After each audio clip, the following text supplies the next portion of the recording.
welcome MaryJane.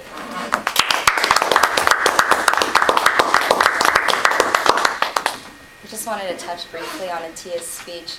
I participated in the homeless count in my community, and it was one of the most eye-opening things that I'd ever done, walking the streets and actually counting individuals that I had no clue were 1 or 2 blocks away from me, sleeping in a storefront in the middle of the night. And yes, there were children as well. Thank you for bringing that to our attention because it's a serious issue. It's an epidemic. You're correct. It's often been said that there are 2 subjects that we should never bring up in polite company.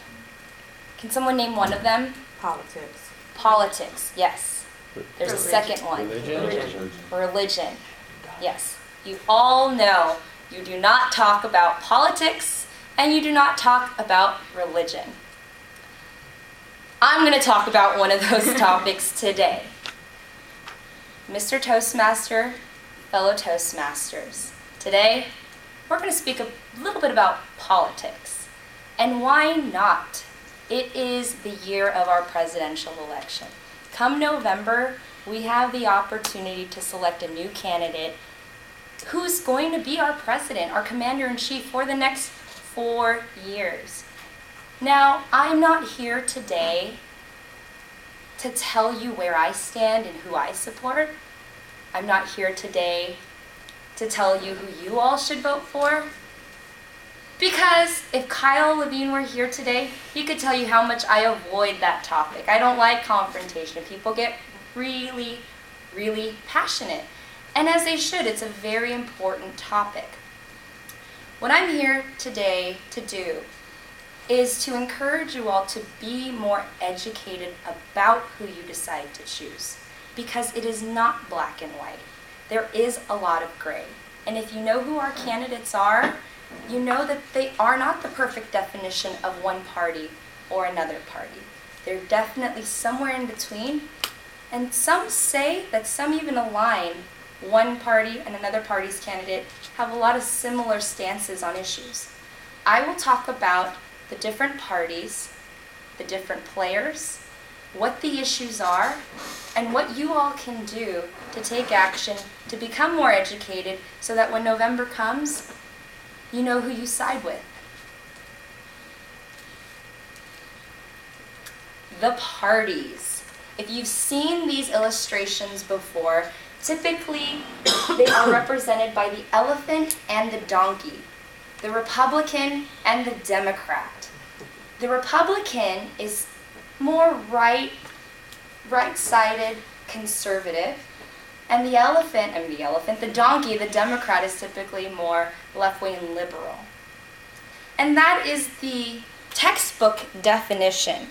Now, what I went on and did is pull up other different characteristics that describe the different parties, because like I said, I'm not here to tell you and define everything that you should of what each party stands for, but more so I want to highlight that there is these 2 sides. There's also independent parties. There's a variety of other parties that exist out there.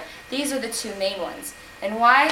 Because we have narrowed it down to a few candidates. And if a lot of you guys have been paying attention to the news lately, I'm down in the gym, CNN is on, I can't help but read that the Indiana primary just ended and Trump won.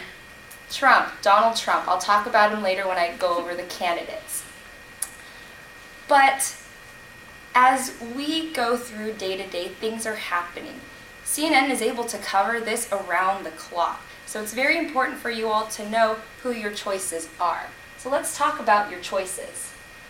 When the presidential primaries began, and we're talking specifically about the Democratic Party and the Republican Party, we had a lot of choices, as you can see, and just like any kind of competition, people fall off, people get eliminated.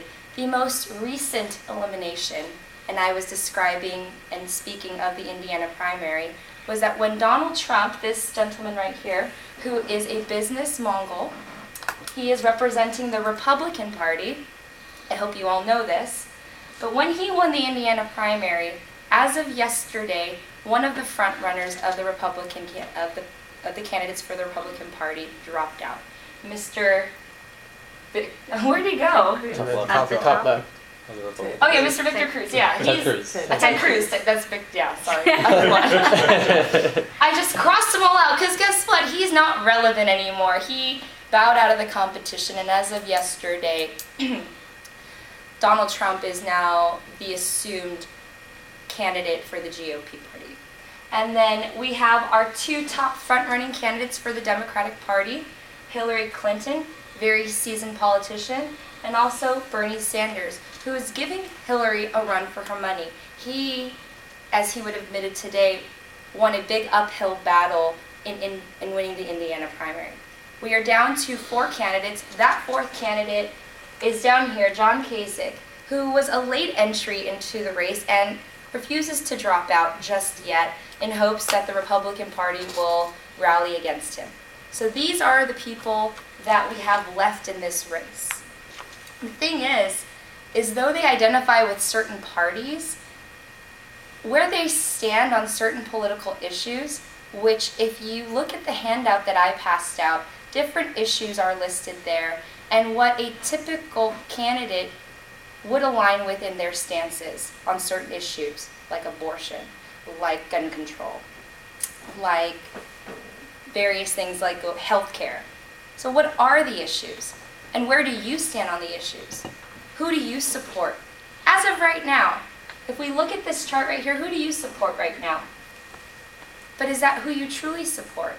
Because according to statistics that show the polls, and this is from a website that I'm going to share with you in a little bit, people's positions on certain candidates have changed the more and more that they find out and the more that they learn and hear from the different candidates. This is what I can explain to you. We're looking at a chart, the 2 Democratic candidates that are in the running, and their popularity quarter to quarter up until present day. Hillary Clinton started off very strong, but as you can see, her popularity dropped a little bit. The question for this poll was, if you had to vote today, who would you vote for as your Democratic candidate?